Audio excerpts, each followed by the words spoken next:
Welcome, everyone. We're so pleased you could join us today for, I'm Pamela Trivedi. I'm the Infant and Early Childhood Mental Health Team Lead for our National Training and Technical Assistance Center for Child, Youth, and Family Mental Health. And I'm really pleased that we can offer this webinar in supporting gender diversity in young children. We'll have some interactive features in the chat coming up here, but as folks are logging in, please go ahead and chat in where you're logging in from and what your job is, how you're connected to children and families. Next slide, please. Sorry. Oh, there we go. That's perfect. So we're really excited. We at NTAC are super excited to be partnering with one of our partner TA centers, the Infant and Early Childhood Mental Health Technical Assistance Center. And my very good colleague, Jennifer Drake Croft, will be talking to you a little bit about the Infant and Early Childhood Mental Health Technical Assistance Center in just a few moments. But we're super excited about this collaboration and to have our grantees from early childhood systems of care and associated agencies involved in systems of care and the grantees that are part of the Infant and Early Childhood Mental Health Technical Assistance Center. Next slide, please.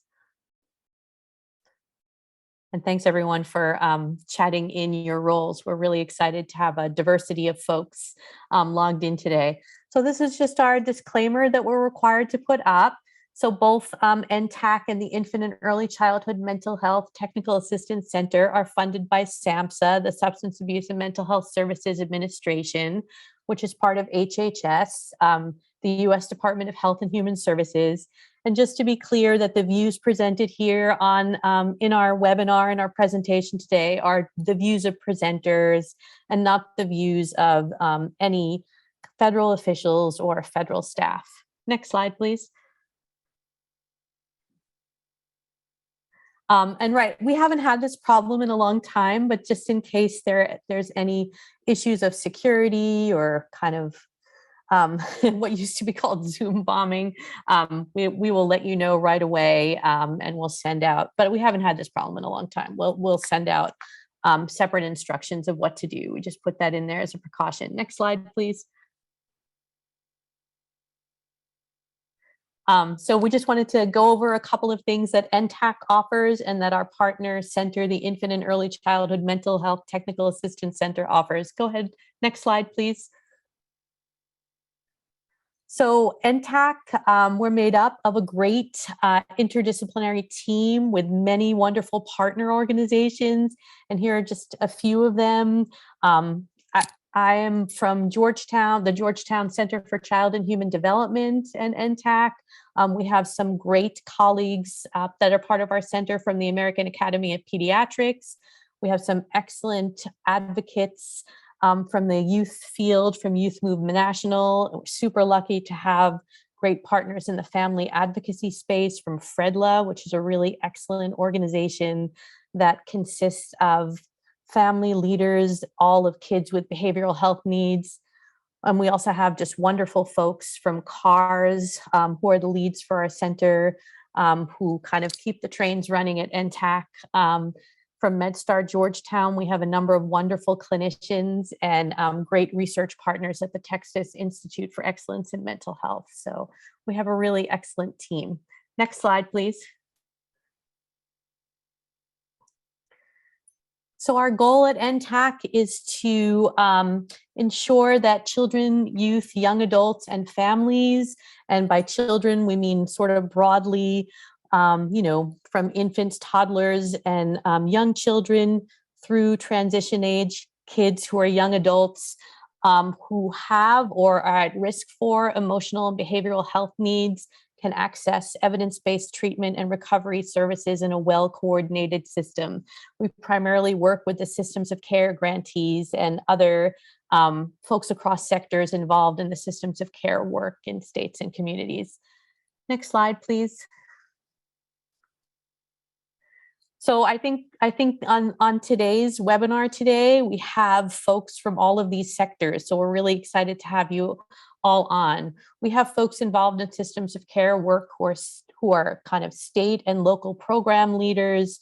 We have lots of folks from the mental health workforce, including lots of our early childhood folks who are consultants, who may be providing direct or indirect services to families to support mental health, and who are early care and education providers. We have folks who are early care and education teachers, child care providers, home visitors logging in today, because as we know, a lot of infant and early childhood mental health is about promotion and prevention.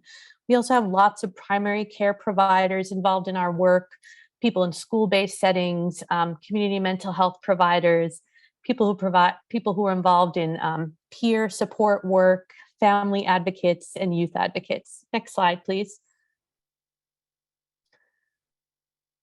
Here's a little pretty infographic that just describes some of the services we offer from NTAC. And if you're on our mailing list and have been to our events before, you might know about some of this. We offer individual consultation to folks in systems of cares. We have learning exchanges. This is a webinar today. We also have sort of more cohort-based learning called Communities of Practice, which are kind of mini courses on specific topics. We offer training academies, and now that you all have signed up today, if you're not on our mailing list yet, you will be on our mailing list and receive what we call 5 Things Digest, which are topical resources, quick topical resources on cross-cutting topics. We also are getting into podcasts and TikTok videos and other kinds of social media. Next slide, please. And all of this is no cost.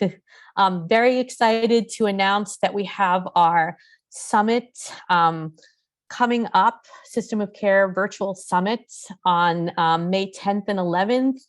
I think this is going to be a great event. People are working really hard on creating some really engaging learning opportunities and chances for us to hear from you as systems of care grantees. So we're super excited. It's all obviously free of charge. And for clinicians, there are some no-cost CEUs available. So we're really excited to offer this. It's our first one.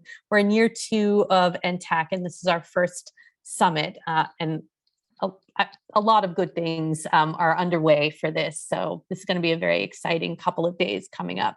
Next slide, please. And I want to pass it along to my colleague, Jennifer Drake Croft, who leads work on the Infant and Early Childhood Mental Health Technical Assistance Center. I'll just say that this is a new technical assisted center, and I've been really proud of how quickly Jen and her wonderful colleagues have been able to ramp up and start serving lots of folks doing this work across the country. So I'm going to go ahead and pass it over to Jen. All right, wonderful. Hi, everybody. Jen Drake Croft here. I get the joy of serving as the project director of this new Infant and Early Childhood Mental Health Technical Assistance Center. As Pamela said, we are not a publicly available technical assistance source. We actually provide technical assistance to 43 SAMHSA-funded grantees. So they represent the IECMH grantees, the Project Launch grantees, and the Project Indigenous Launch grantees. So like Pamela said, we are brand spanking new, but we are really excited to be able to partner with NTAC and to be able to hopefully provide some offerings that will be publicly available.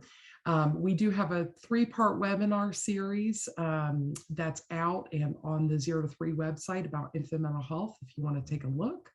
And otherwise, we can move on to the next slide.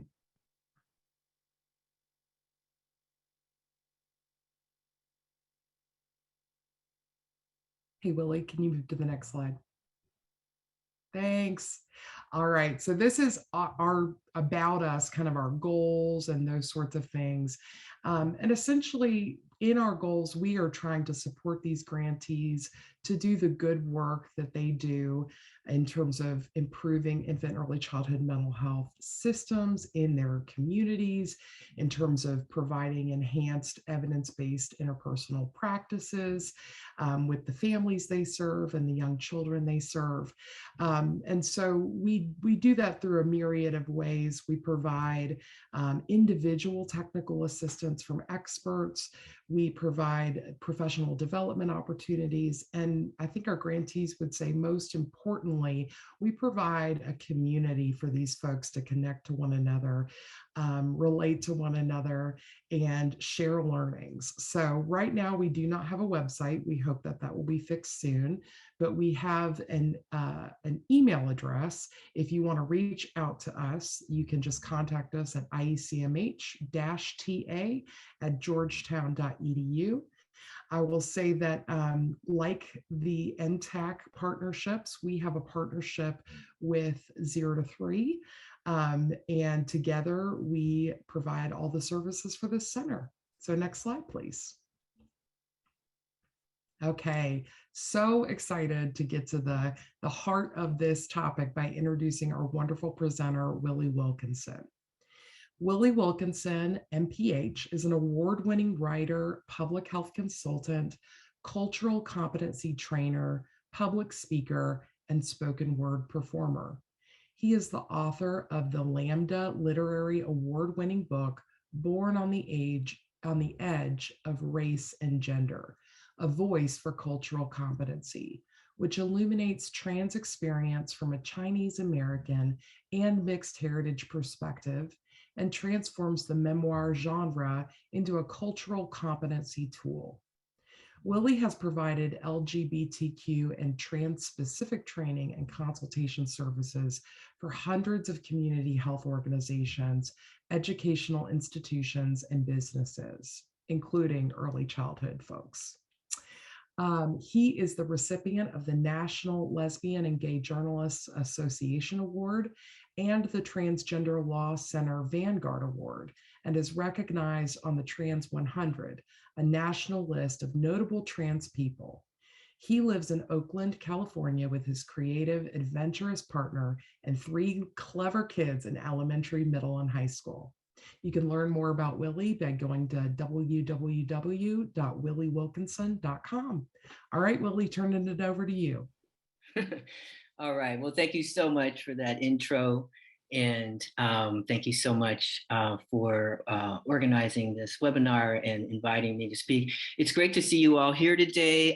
Thank you folks for dropping your information in the chat to hear from folks. And I see that people are all over the country in various roles. I'm just going to take a moment here and just do a little bit of logistical stuff here. Did you know you can put your pronouns on your name? Oh, actually mine didn't show up for some reason. Oh, I usually have those on mine. Well, anyway, he, him for me.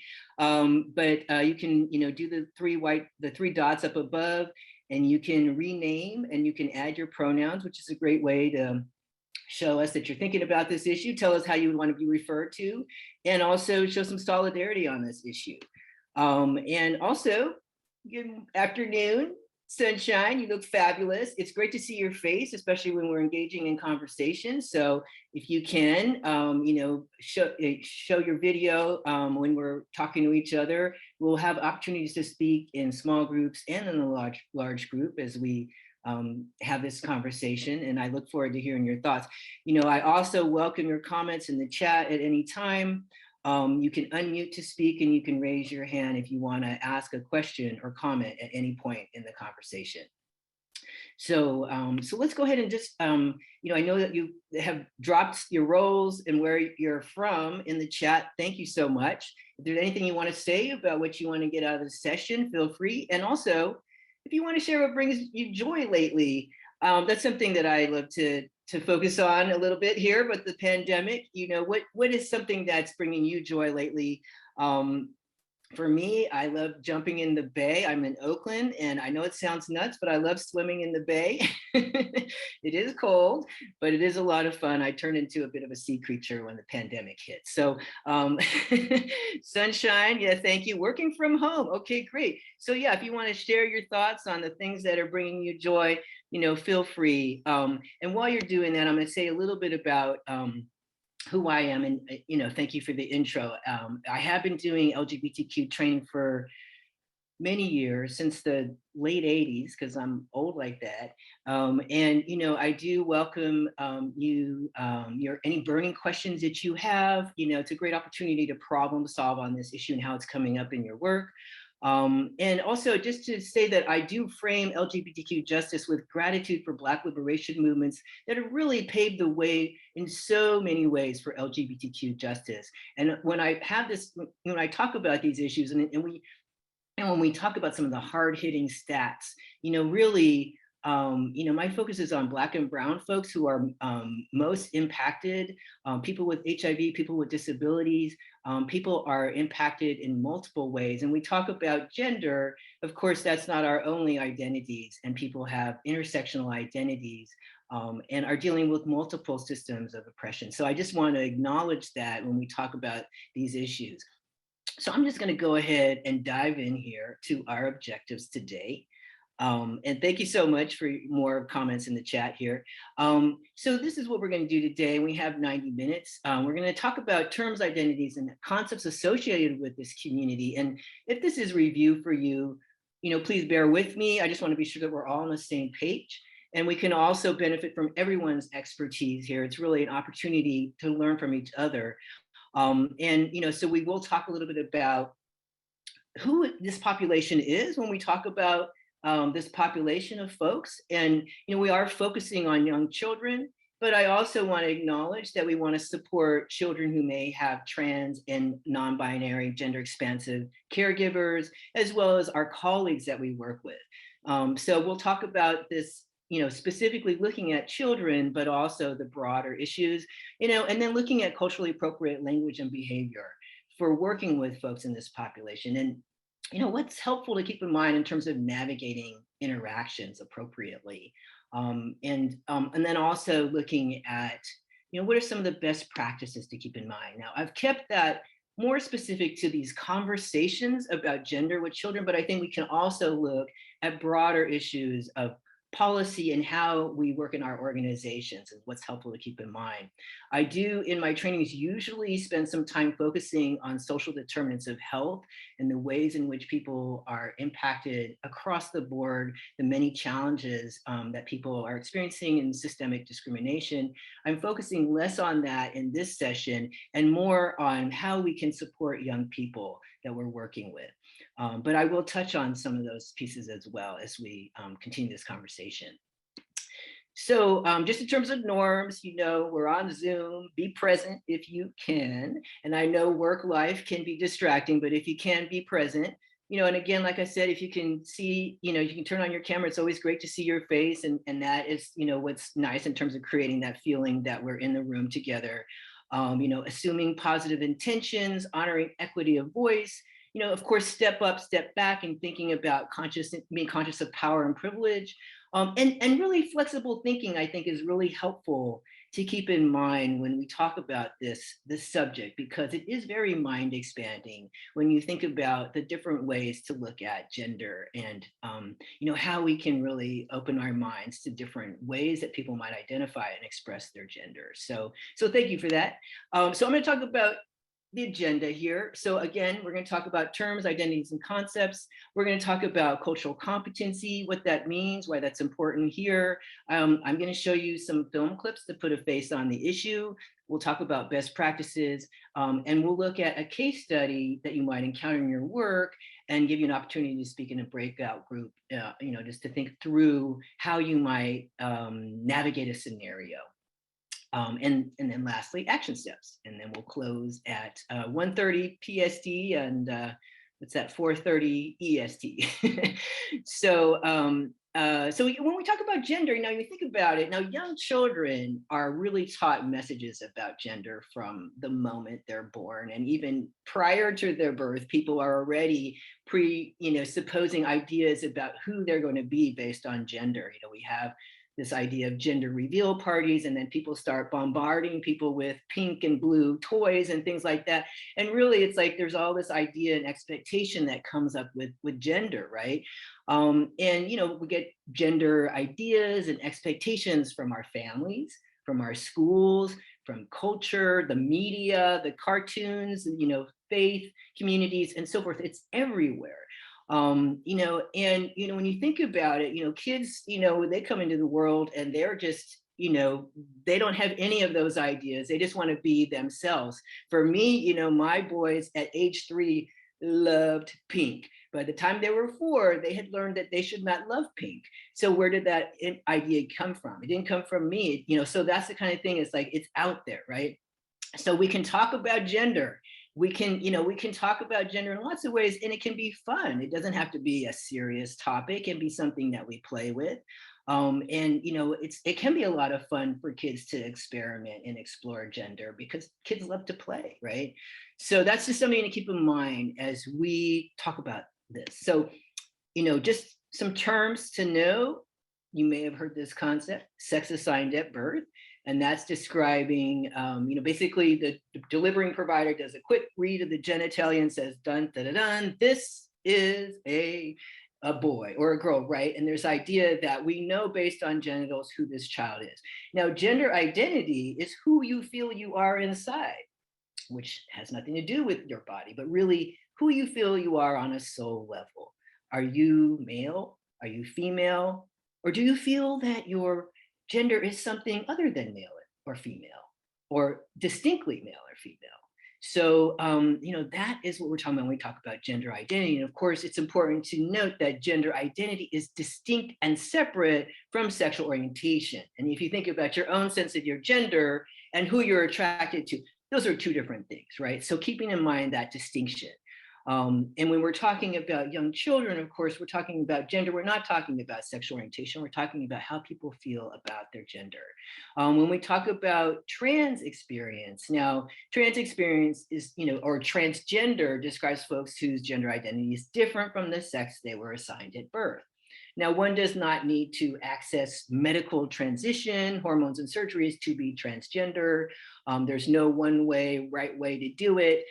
People can identify as transgender and not be interested in medical transition and just feel that that is how they identify. They may or may not be interested in social transition, which involves changes to name, pronoun, style, and so forth. But recognizing that people can identify as trans and there's no rules around what that might mean. Binary gender system is a concept that we're all raised to believe the world to be, right? Distinctly pink and blue. There is, an idea that comes with, if you're born female, well, you're going to like certain things and have certain qualities. If you're born male, well, you're supposed to be a certain way. There's pressures around masculinity and femininity and so forth, right? And for a lot of people, well, perhaps that might be how they identify, but for their growing community of people, there's a growing community of people who are saying that does not really fit for me. So you may have heard this term non-binary, which describes people who feel that their gender identity is not distinctly male or female. And that can mean many things for many people. That might mean that they identify as some combination of male or female. Maybe they feel that their gender identity is somewhere a mixture of male or female. Or people might feel that their gender is nothing to do with male or female, something altogether different. So there's a real range of how people might identify their gender as non-binary. It's important to note that people who identify as non-binary may or may not identify as trans. Some people do, some people don't. Some people are interested in medical transition and some people are not. So there's, again, a very broad range of identity and expression for this concept of non-binary. And gender expansive is a term that's used to describe, that many people might identify with, but often used to describe young children. It's a term, describing folks who may bend the rules and expectations of gender expression. And the term gender nonconforming is also used, and you also hear that a lot in the transgender movement. You might hear TGNC, trans and gender nonconforming, as a way of describing a broad population of folks. But when you think about it, gender nonconforming is very culturally based. What might be considered gender nonconforming in one cultural framework may not be in another. And it can be interpreted as judgmental. So the organization Gender Spectrum, for instance, uses the term gender expansive rather than, or gender creative rather than gender nonconforming. Gender Spectrum is an organization I put the info in later on for the resource section. It's a great organization that supports the families and the young people who are trans and gender expansive. Gender creative, also a term that's used, especially when describing children. Again, describing folks that don't conform to traditional gender stereotypes and creatively express their gender, which I think is just a beautiful way of looking at it, because it's all about creativity, right? Beyond the culture's normative expectations of male and female.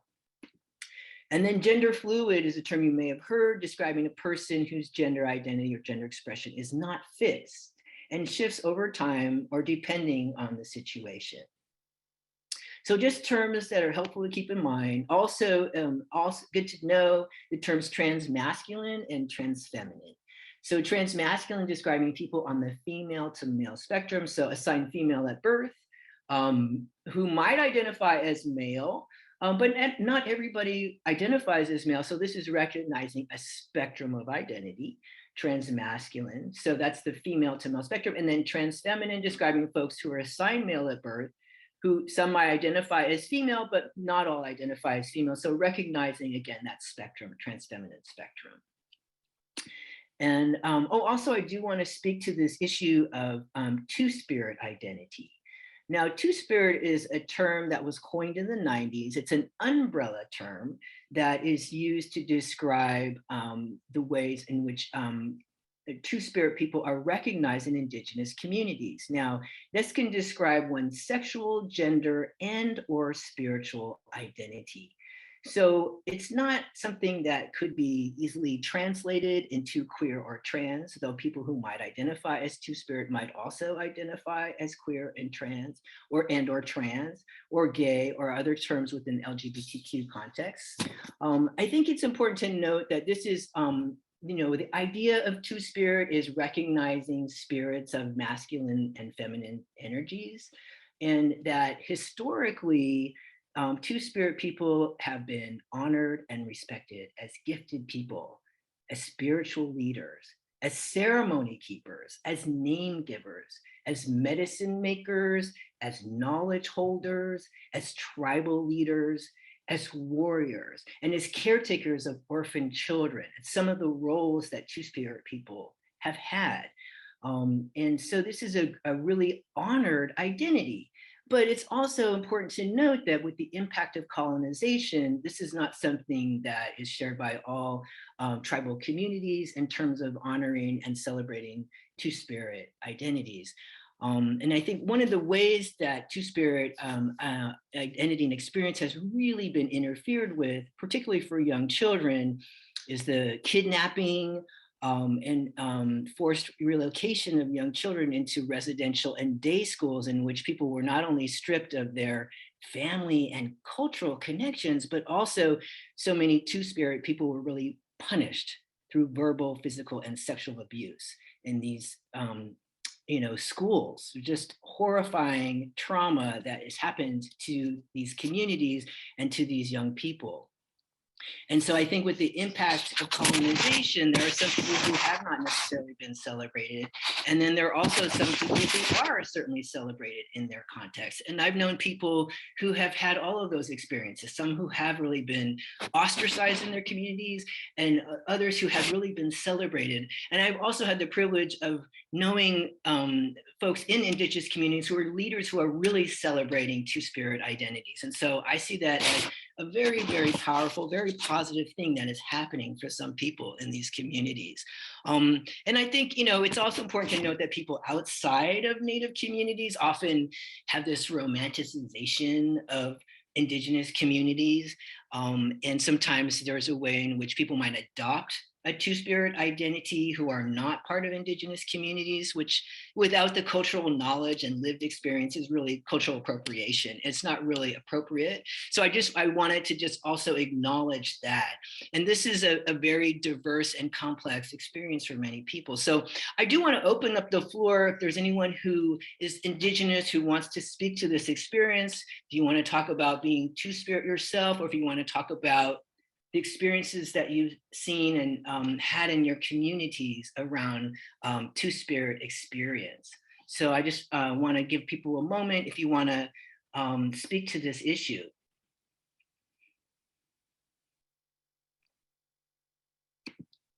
If anyone wants to drop any comments in the chat, or if you want to unmute to speak, I welcome your participation.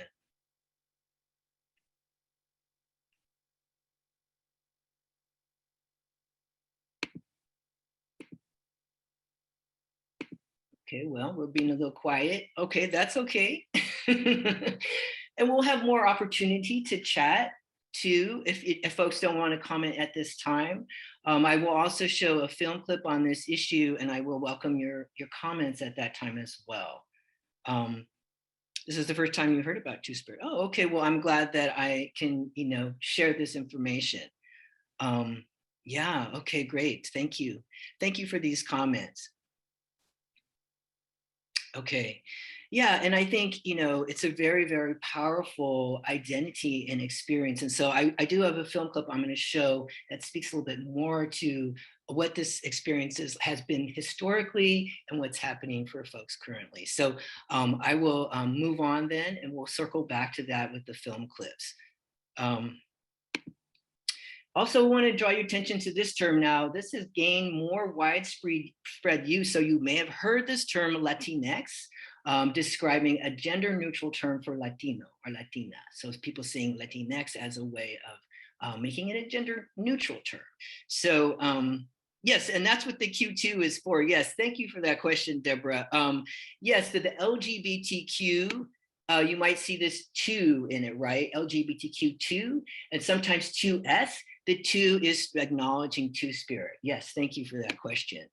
And then the term cisgender is also good to know, and this is receiving more mainstream use. So you might see this in an article, for instance, you're reading about trans experience, where you might see the word cis or cisgender. And cisgender refers to people who identify with their birth sex. So you're born female and you identify as female. You're born male, you identify as male. And now in the past, people used to say a trans woman and a real woman walked into the room. And no, what's wrong with that? People would say, well, one experience is more authentic or better than the other, right? So this is a way of acknowledging different experiences without saying that one is better or more authentic. I think what's interesting about this is that, the world is not necessarily perfectly divided into trans and cis. I think there are certainly people who might not identify as trans who may not necessarily identify as cis. So sometimes the word non-trans is used to distinguish between trans and non-trans experience. But it's just helpful to keep in mind in these conversations about these distinctions. So I want to ask you this now, given all of this. Well, first of all, I just want to take a moment. Are there any questions about any of this language I've discussed? Any questions, any comments, any experiences that you want to share?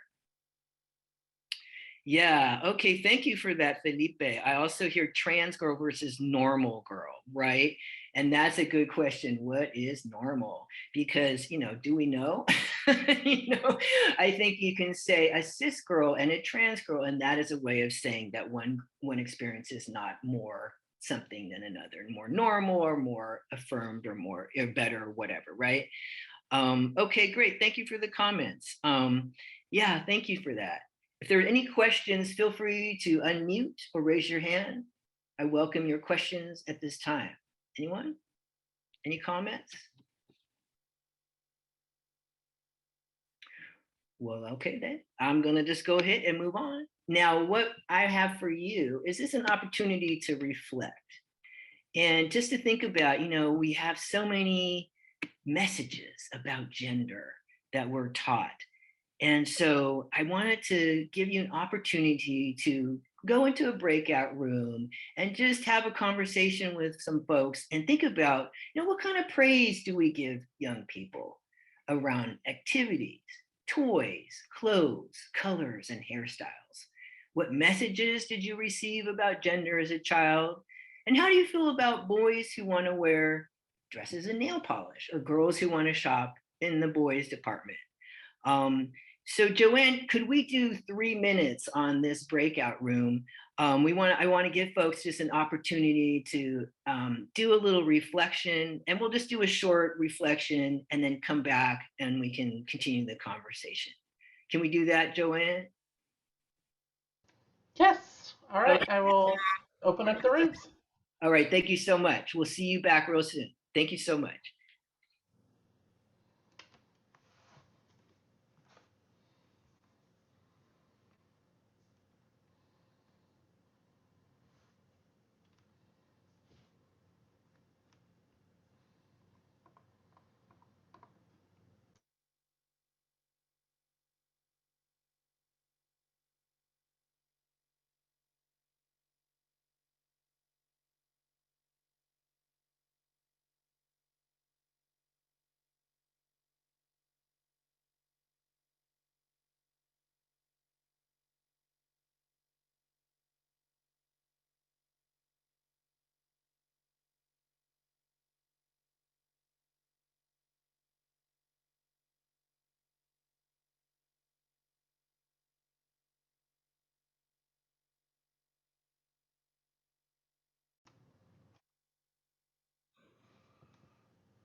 Okay, so I tried to drop the link to the prompts to a Google Doc in the chat. I don't know if folks were able to get that in the breakout room. But anyway, I apologize if you didn't get those prompts, but I just want to take a moment. Does anyone want to share what came up in your group, or any reflections that that came up for you in thinking about those ideas? Something that I shared with my group is that I'm having to do a lot of reframing as a mother to my kids, because even though I'm working really hard to not, stick to the traditional, like boys like blue, girls like pink, is because of the media, they get a lot of these messages about, pink being only for girls. So I'm doing a lot of reframing. And then another thing that I've noticed too, and with my partner, is, hey, like, how are we going to approach this with the kids? How are we going to discuss this? So I almost wish I had more opportunities to discuss this with him sooner than when it's in the moment. But I just try to deal with it in the moment and reframe for my kids. Yeah, thank you so much. CE, do you want to go ahead? Yeah, while I was in my group and talking with my partner, one of the things that jumped to the top of my head while she was sharing is that this is the main reason why I think sticking with developmentally appropriate practice is so important, because our developmentally appropriate practice tells us, to keep things broad and not specific. It's okay for boys to wear the apron in dramatic play. It's okay for girls to dress up as firefighters, even though those are traditional roles for males and females. Don't buy pink blocks, don't buy blue blocks, just natural blocks. That way we refrain having those traditional messages placed upon them, so they can develop to the best of their ability to who they truly are. So I think as early childhood professionals, that's one of the best things that we have going for us as far as our training goes. Yeah, thank you so much. Okay, great. Thank you for those comments. I'm going to go ahead and go back to the presentation. So yeah, thank you. I think, it brings the question, what is cultural competency? What does that mean to you? Why is it important? Is that something that you talk about in your work? How would you describe it? And recognizing that people use different terms, people might use the term cultural humility, cultural responsiveness, cultural agility. So thinking about, what does it mean? I hear somebody typing. Somebody's got some thoughts they're typing. I hear that. Okay, a corporate concept. Oh, that's interesting. I don't view it that way. I'm curious if you want to say more, Randy, about that. What does that mean? But anyone, feel free to drop your thoughts here about what does it mean? What is cultural competency? Yeah, go ahead, Randy. Why don't you go ahead?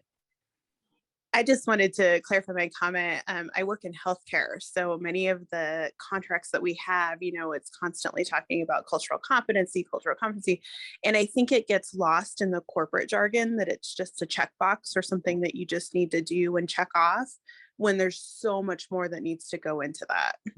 Oh yes, thank you to so really much. give it value. Yes, thank you so much. And I think it is great that institutions are thinking about it, but also how do we look at this more broadly? Thank you so much. Well, so I wrote about cultural competency in my book, and this is my definition. Cultural competency refers to the ability to understand, communicate with, and effectively interact with diverse populations, and can be measured by awareness, attitude, knowledge, skills, behaviors, policies, procedures, and organizational systems. So I really think it's about, how do we navigate interactions appropriately, and how do we also develop systems that are affirming? It's fundamentally about holding another human being's cultural framework as authentic to them and accepting their perspective without question, judgment, or revision. And I think that is also the challenge here for many young people. They are told, you're too young to know who you are. Let me tell you who you are. And I think this is the task here. We can listen to children and we can say, oh, you're telling me who you are. I think I should listen to that, right? So there's a way in which, we can honor people's cultural experience. And, we're talking systemically, and I think you're referencing healthcare settings here. I think, the class standards were developed on a federal level in the year 2000 through the Office of Minority Health, culturally and linguistically appropriate services, looking specifically at race and ethnicity in healthcare settings, which is critically important, and looking at guidelines for creating affirming organizational or institutional settings. So in the year 2013, they updated the class standards to recognize, to continue to recognize race and ethnicity, which is important, of course, but a total of 25 cultural groups, including sexual orientation and gender identity for the first time, and recognizing that community health more broadly defined, as well as educational institutions could benefit from this framework. And my feeling is all spheres of society could really benefit from this framework. So this is something that's helpful to keep in mind in terms of looking at systems, creating affirming systems. And of course, when we're talking about what does this boil down to in terms of working with people? A lot of times it comes down to this issue of name and pronoun. What is the name the person goes by, which might be different from their legal name, the name on their record, the name on their ID, and what pronouns do they want to be referred to as? So, you may have heard the term they, them, now a term that's used more and more to describe one person who identifies outside the gender binary. A lot of times people say, well, how do I do that? It's not grammatically correct. You know what? The grammar people have gotten over it. They're like, word of the year. So it's really okay. You can say, they walked in the room. Is that their cup? You can talk about one person in this way. And it just takes a little practice. Also recognizing in Spanish, the term ella is being used now as a gender neutral pronoun in Spanish. So just, thinking about, getting comfortable navigating using this gender neutral pronoun. But what do you do when you're not sure what pronouns or gender terms are appropriate? What do you do? Ask. Okay. And what do you say when you are asking?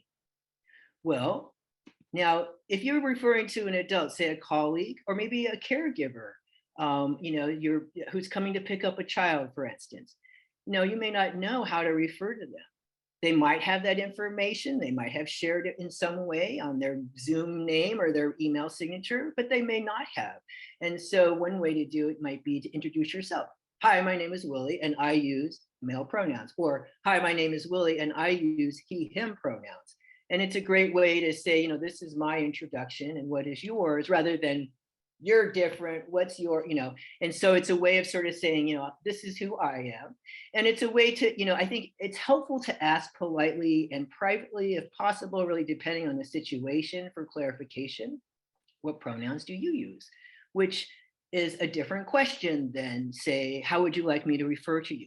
So thinking about what is the information you want, what pronouns do you use is a specific question so that you can get that answer. If you ask a different question, you might get a different, how would you like me to address you? You might get a different response.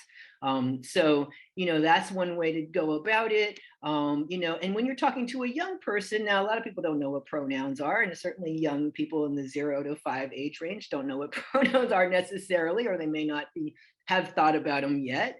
And think about, well, I go by he, what should I call you? Might be a way to ask that question of a young person.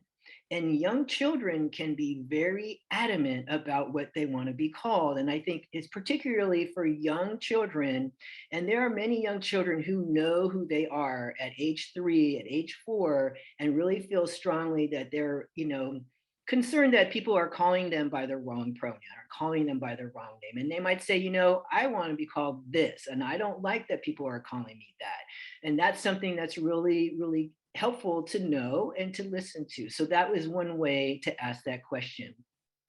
This whole concept is, looking at ways to honor and each other, honor identities without making assumptions. And also, I think part of that is being gender neutral. And there's certainly this movement among educators to go away from this like girls line up here, boys line up here stuff, but really more like, let's talk about kids in a gender neutral way. We can talk about students, we can talk about kids, we can talk about rock stars, we can talk about scholars. I love educators using their subject, talking about scientists, mathematicians, artists, really bringing people together in ways that are affirming what they're doing in a gender neutral way. Yeah, thank you so much for these comments. Yeah, and I think also, thank you, Mega, for this comment about this idea of preferred pronouns. Now, it's interesting, this concept of preferred pronouns came from the community, but I always thought it was weird. This was from like the late 90s. People started saying preferred pronouns because, why would trans people's pronouns be a preference, but non-trans people's pronouns are just intrinsic and true? For many trans people, it's not a preference. It's intrinsic and true. And so it's not just that we prefer to be respected, we want to be respected. It's not a preference. And so I think it's an interesting thing that a lot of times people put this qualifier of preferred pronouns in it. And I don't think we really need that. We can just say pronouns. It might be something people are exploring and trying on, young people might be, but it's generally not a preference. It's generally something that people feel very strongly about and feel that it's intrinsic and true. So that's just something to think about in terms of pronouns. And really, when you think about, well, what gender neutral language do you use to describe young children? And, think about, feel free to drop some comments in the chat in terms of like, how do you address young children when you're working with them?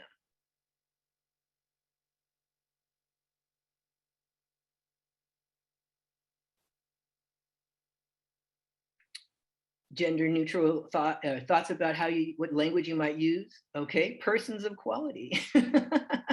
Now that's great, Felipe. Thank you so much. Friends, buddies, pals. Hi, everyone. Okay, great. And the thing about the English language is there's a lot of ways to do that. But even in very gendered languages, such as Spanish, there's certainly ways that you can say estudiante, persona. You can say words that are gender neutral, even in very gendered language.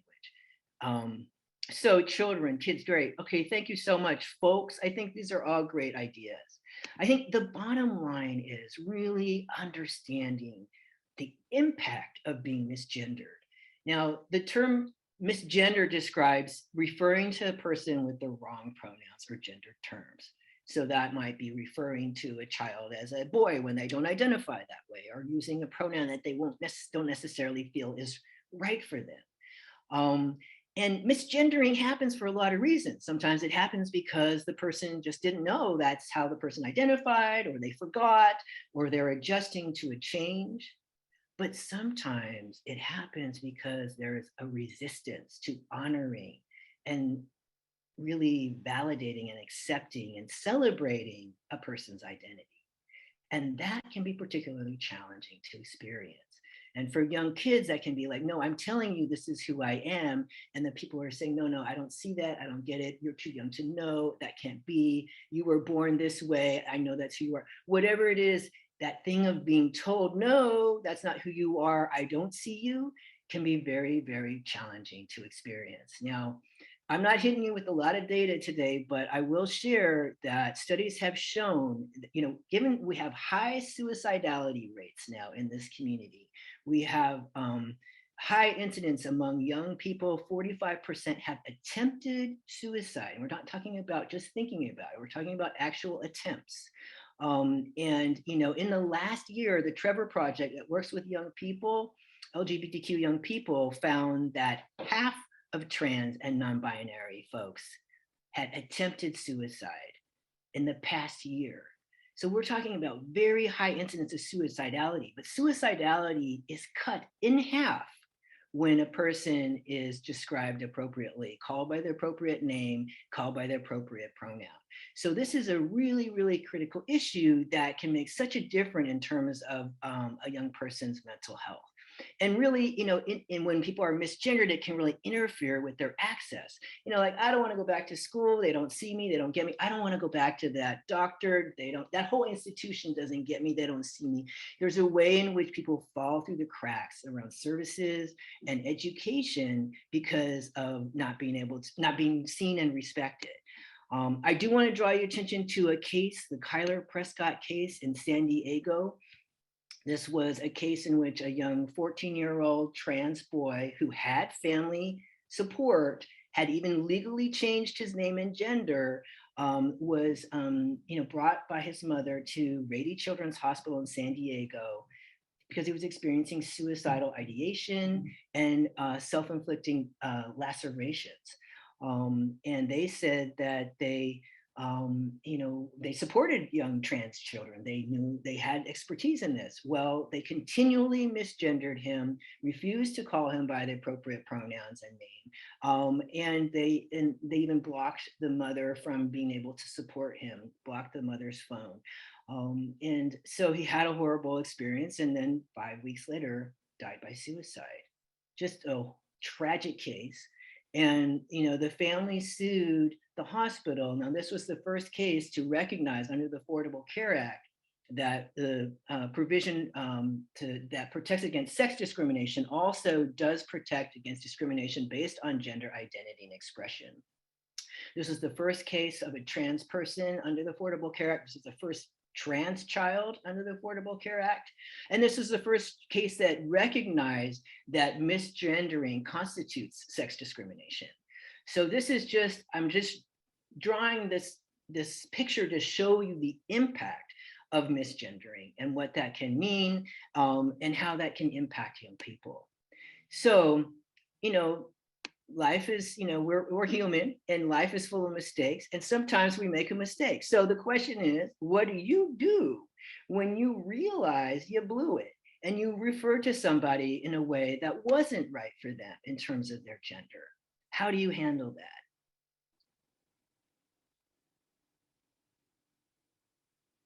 I mean, I think that with this, apology is very, very important. And it can be brief. It does not need to be a long, thing. And in fact, the more brief it is, the better. I think, yes, thank you. Correct yourself and continue. Apologize and say, I value your identity. Thank you. Yeah, correct yourself and move on. Do not dwell and over apologize. Okay, thank you for that. I think this is good.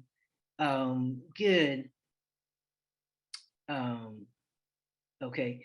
Yeah, I think this is really, these are great ideas in terms of, you know, acknowledging and working to repair the harm. Just saying, you know, I'm sorry I misgendered you. I see you and appreciate you for who you are. I think that can go a long way because it's really about seeing someone.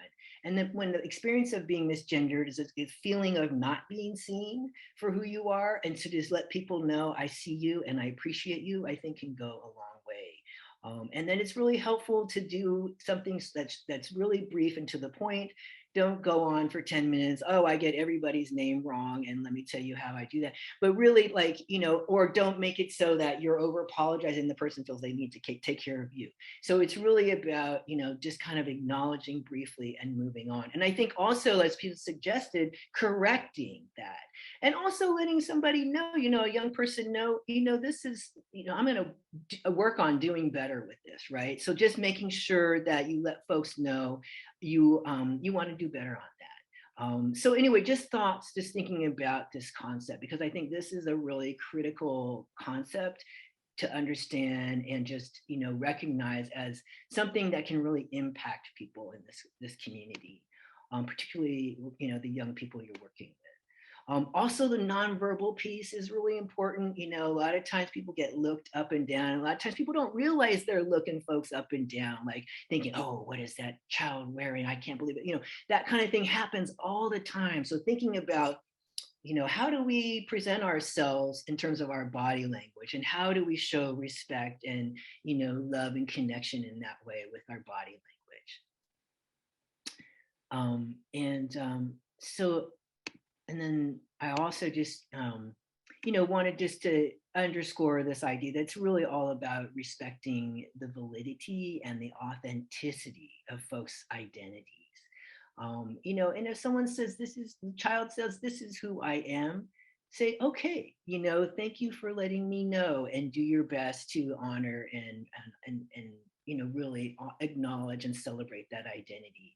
And I also will say that people do have the legal right to access school and services in accordance with their gender identity, regardless of if they have legally changed their name or changed their gender or their name or what they look like.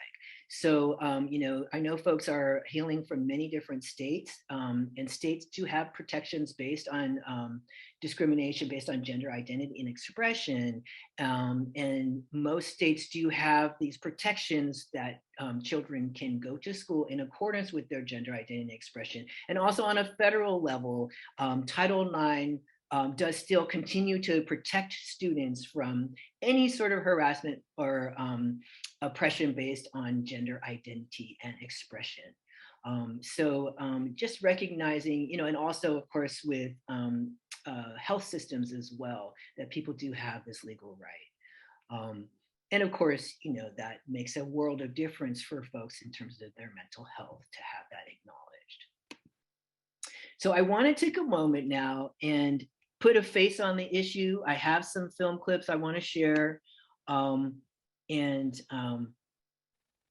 give you an opportunity. Willie, before you do that, or while we're getting set up, I wanted to, this is Pamela, I wanted to just read one of our participants who is bravely sharing their perspective. Audio does not work, so I wanted to just share a comment from the chat from Lee Schneider.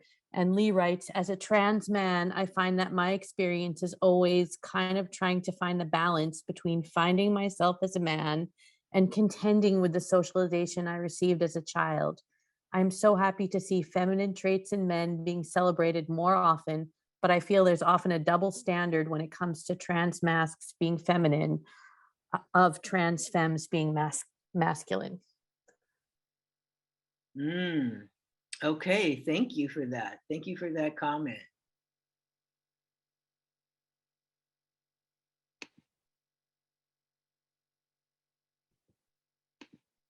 So this is a piece on Two-Spirit experience. Let me just read it real quick. Two-Spirit one more time.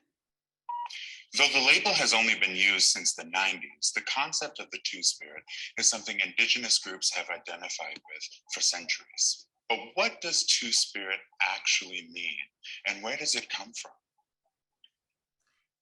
Hey, Willie, we can't see your screen. Oh, I'm so sorry. Okay, sorry, I'm a dork on the sharing thing. Let me do this right.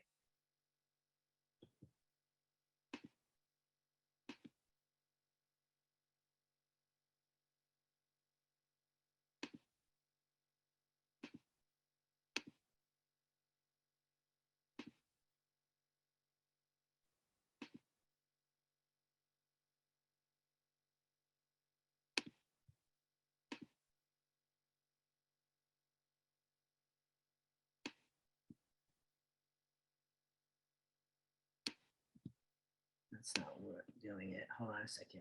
Okay, let me try this again.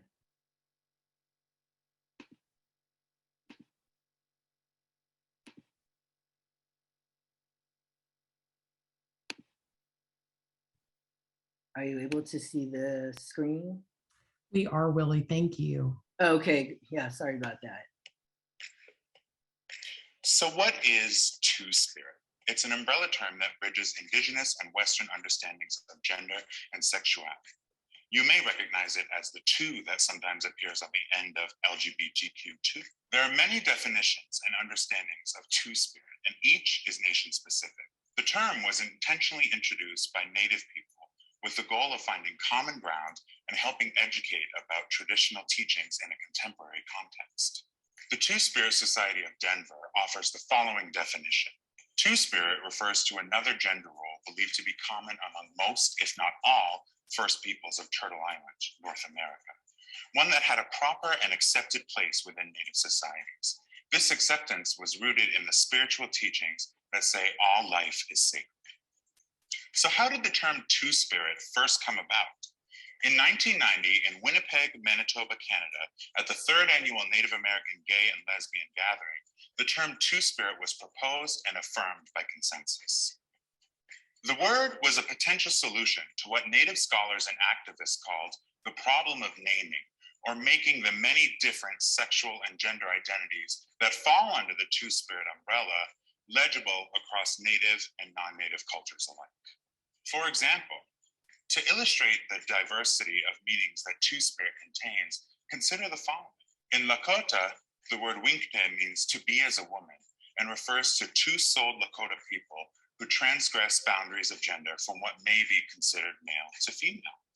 In Dene, nadlehe means those who transform and refers to one of 4 separate genders: masculine, feminine, masculine, masculine, feminine, masculine, and feminine, feminine. Each gender has its own word in the Dene language. And those are just 2 nation-specific examples. There are so many more. Each nation's understanding of gender and sexual diversity is different and grounded in specific spiritual beliefs. Although all nations don't have a concept of Two-Spirit people, across those Indigenous nations that do, Two-Spirit people were historically held in high regard and often considered sacred or divine, holding important positions like matchmakers, medicine people, or warriors on the front lines of battle. Many Two-Spirit people perform roles traditionally assigned to both men and women. Wigwa, a famous Two-Spirit of the Zuni or Ihumana, was known to take part in masculine tribal matters and feminine tribal matters, and was even sent as an official Zuni delegate to Washington, D.C. Part of the reason Two-Spirit was adopted at the 1990 conference was because much of the written record on the Indigenous nations of North America begins with European contact. For instance, the writings of Jesuit priests from the 1600s contain references to berdaches, which means kept boy in French, to refer to those who embodied both male and female genders. These writings often focus negatively on perceived cross-dressing among the Anishinaabe. The term is not only inaccurate in that it projects a European understanding of gender, but is widely considered pejorative by natives. Two-Spirit was an attempt at self-determination across linguistic barriers, because the existing language, foreign and imposed violently on the Indigenous peoples of North America, was both offensive and deeply colonial in its gaze. European colonizers imposed homophobia, rigid binary gender roles, and misogyny under the guise of civilizing indigenous people through the Christian tradition in residential schools and beyond. As a result, indigenous people were robbed not only of their land, but of their spiritual traditions and way of life regarding two-spirit people. Many nations came to forbid and punish two-spirit unions and self-expression. As recently as 2004, Kathy Reynolds and Dawn McKinley, two Cherokee women in Tulsa, Oklahoma, attempted to marry under tribal law, setting off a convoluted legal battle with serious political and social implications. The two were thrust into the spotlight against their wishes and became instant public symbols of the battle for two-spirit rights under tribal law. The Cherokee tribe is the second largest in the US. Although they were granted the right to marry, the decision to issue them a marriage license was soon challenged and led to a tribal law declaring that a union was to be between a man and a woman. Eventually, in 2016, the law was overturned. By that time, a wider cultural shift had taken place, both outside of and within the Cherokee Nation. Okay, in the interest of time, I'm going to need to cut that. I do also want to show you Jody Patterson speaking about raising her trans child. 70s, in what I call a actively Black family, right? So my mother and my father made sure that everything we touched and everything we saw had an element of Blackness. My parents knew how small a little Black girl or a little Black boy could feel in this world. And so they wanted to make sure that we thought in numbers. So Cuba and Africa and the Caribbean, they even grabbed parts of Asia. And they said, these are parts of your community. This is who you are. We are numbers. We're not one in a few. We are many and we are strong. And so in my mind, my community was the Black community. But here's what happened. My 3-year-old child, Penelope Adjoa Gloria Patterson Garte, named after all of the strong women in my family from South Carolina all the way over to Ghana, said to me, "Mama, I am not a girl. I am a boy." And just very clear. It wasn't a question, it was a statement. I am boy. And of course I said, well, however you feel is fine. I thought maybe this was a girl, my little, I had Penelope in a pink dress at the time, big blonde afro. I thought maybe she was trying to express some sort of feminism. Like, I'm not a weak person, I'm a strong person. So I said, however you feel is fine. And then Penelope said, no, I don't feel like a girl. I don't feel like a boy.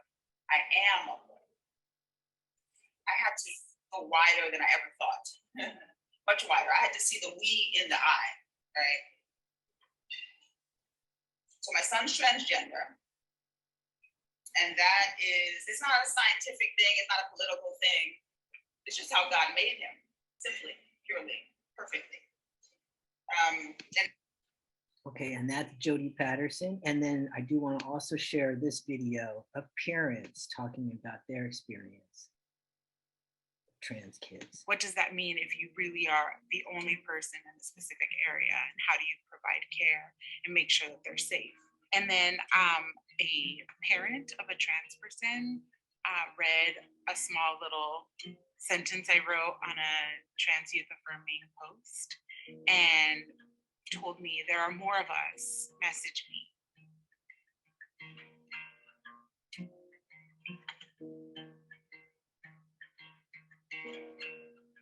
Follow the lead of their kid, which is very antithetical to how we function as a society. So it's very hard to kind of wrap your brain around as a parent at first, because you're like, well, my kid wants ice cream in the morning too, but I'm not going to tell them they can have it, right? Yeah, I was not down with that in the beginning. Yeah, because Sean's like, this is crazy. We're not just going to follow a kid. We bumped heads on that, we definitely. It was a struggle, it was like, are we going to be able to come together for our kid? Like, but also leave room for our own reactions, and that's what I wasn't navigating so well because I was scared. had a lot of fear. You're going to have emotions that you're going to have to try to figure out how to deal with them, or that you might even feel bad about. You know what I'm saying? There can be a feeling of loss or mourning of the child that you thought you had. And it doesn't mean you don't love the child you have, but it's complicated. It's a very complicated process. It's okay to ask questions and be in that gray area of grief. Allow yourself that, but also understand that no matter what, you have unconditional love for your child. Forgive yourself for conversations that you might have had, for micro expressions you might have given. Our kids forgive us because they have unconditional love for us, and that our unconditional love for them shows through as well. It's going to be okay. Yeah. But it's going to be okay. Not to be, it's okay to be afraid, but of things that maybe we don't understand. We don't know. We're not educated, but we can get educated. We can move forward. Okay, in the interest of time, I need to cut that, but I do want to just ask folks to think about for a minute, and I'm going to try to share my slides again.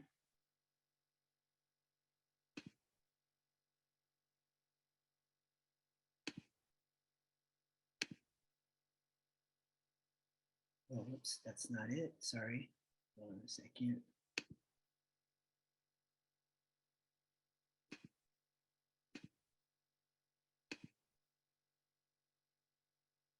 Are you able to see the PowerPoint now?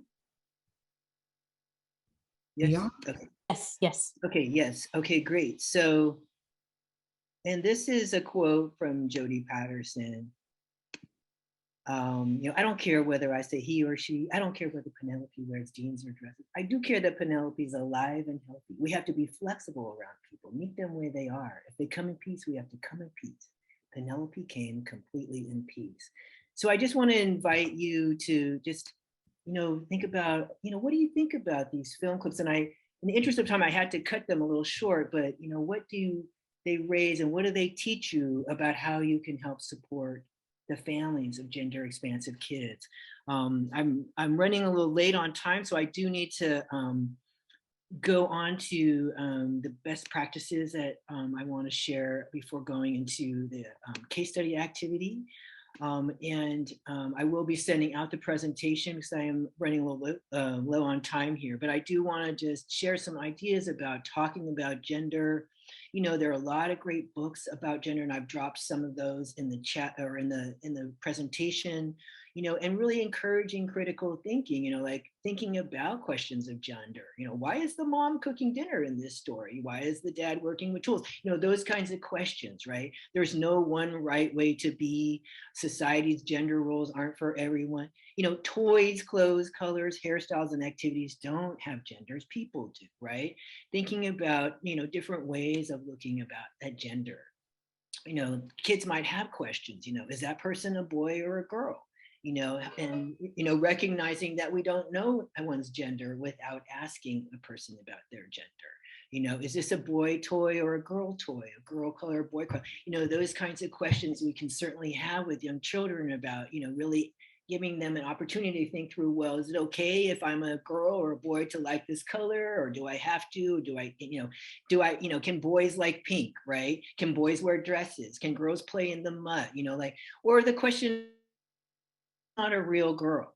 Well, how do we know that? Do we get to decide what her gender is, or, does she tell us who we are, right? So those are just questions and things to think about when talking to kids, and really thinking about gender experimentation, which might feel just very playful for some and may feel very intense for kids who are trying to tell us something about their gender. So I listed some books, I listed some resources. Joanne, I know we have, our time is a little tight. I wonder if we could spend 10 minutes in a breakout room to look at this particular case study and give people just an opportunity to think through, excuse me, a scenario that you might encounter in your work, and thinking through, given this scenario, how might you approach it? I'm going to go ahead and drop the link into the chat for being able to access this on a Google Doc. And we're just going to, since our time is tight, we're going to spend 10 minutes in a breakout, just getting an opportunity to think through these questions of how you might navigate this scenario. Are we ready to roll with that, Joanne? We are. I will open up the rooms now. Okay, thank you so much. We'll see you in 10. Can you go back to the case study for us? You went through it too fast before you got to these questions. Okay, see this link in the chat is the Google Doc that has the whole thing. It has the text as well as the questions. And Thank so you. when you go into the chat, that should, I hope, be there, the link to the Google Doc. Hopefully you have that already in the chat that you can access. Okay, great. Thanks. I'm glad it works.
Okay, are we back from our groups? I think so, looks that way. Okay, great. So does anyone, I know we are running out of time, but I just want to ask if folks want to share, anyone want to talk about what came up in your group as you looked at this case?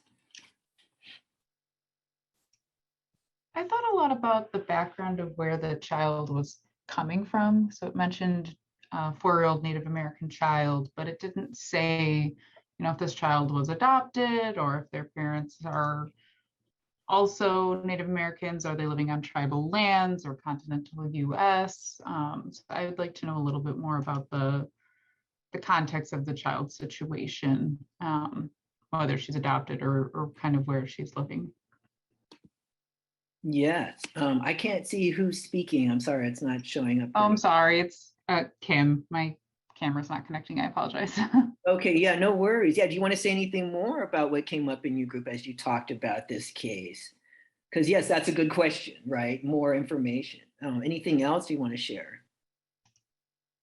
I didn't specifically, but another individual kind of talked about who works in a school-based environment on their situation. So I'm not sure if they would like to talk, but they had a very interesting perspective as well. Okay. Yeah, that was me. Okay. Yeah, I had mentioned that the first half of this case study is actually the situation in our school. We do have preschool, so we do have a 4-year-old who's she has told us what name and what she would like to be called and confirmed. And I was saying for us, the situation's been a little different because the parents are on board and very supportive. And so I had asked if there was anyone who has had to deal with a situation where the parents were really not just struggling with it, which seems a little bit more understandable, but actually really opposed to it and what you've had to do in education. So we have been, I would say, quite fortunate to date in the situations we've had where the parents have really been quite supportive. But I'm not quite sure what I would do if they were not. So I would love to hear some suggestions. Yeah. Anyone else want to share about that experience of working with parents who are unsupportive? Or anything you want to share about your discussion. Oh, Felipe, you want to go ahead? I see your hand. Yeah, I mean, I guess I can share about both. I work in West Michigan for our community mental health. And I mean, in my experience here and then also in Chicago, we've had a lot of youth who were trans individuals whose parents were not affirming. And we have to do a lot of work. And I think the direction I often go with those parents, with those families, is bringing it back to the person. Because a lot of times we do like to let political, religious, or value-based beliefs kind of direct how we're going to respond to somebody based on their gender identity expression or sexual orientation. And I found I get a lot more movement bringing it back to like, this is your child. What does this relationship mean to you? How do you best support their mental and physical health? And taking away all the other noise that tends to get involved in those conversations. Yeah, thank you so much for sharing that. Okay, we know we're running out of time, but Sin, I see your hand up. You want to go ahead? We got a minute left. Go ahead. So first off, one of my bugs is when people call families cases, because I was one of those families and I'd rather be called a family than a case.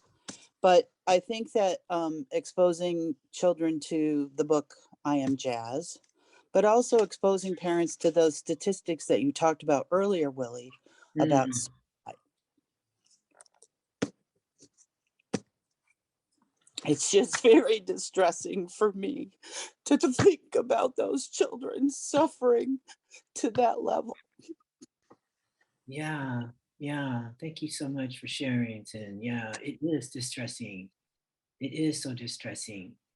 And that there is so much distress that people are experiencing because of a lack of support in society and family and community and school and so forth. So thank you so much for just recognizing that. And, another thing I will share is that statistics do show that, even if there is one supportive person in that child's life, that can make a world of difference. And you can be that supportive person. So I want to thank you all for just taking the time to be here today and engaging in this discussion. And, just so much respect and appreciation for the work that you all do, working to support young people and their families, and thinking as you move forward, just what you might do to support that young person. And even just saying, I see you and appreciate you goes a long way in supporting people. So, and making that child's day so much brighter and that their experience so much brighter. So thank you so much for the work that you all do. Thank you so much for just, taking the time to be here and engaging in this discussion. If you have any further questions, you want to get in touch, you can feel free to reach out. You want to get a signed copy of my book, we can do that as well. I'd be happy to send that to you. And, again, just thank you for the work that you do. I will send out the presentation. And I hope that we can continue these conversations, and thinking about how we can create affirming settings, ways in which we can work with our colleagues to support young people as well in the work that we do. So thank you so much. There is going to be an evaluation sent to you, I believe, and we'd love to hear your feedback. And there's the contact info for NTAC. Thanks for all the comments and chats. And if you have any additional questions and you want to stay on, I can stay on for a bit if folks do want to ask me any other additional questions.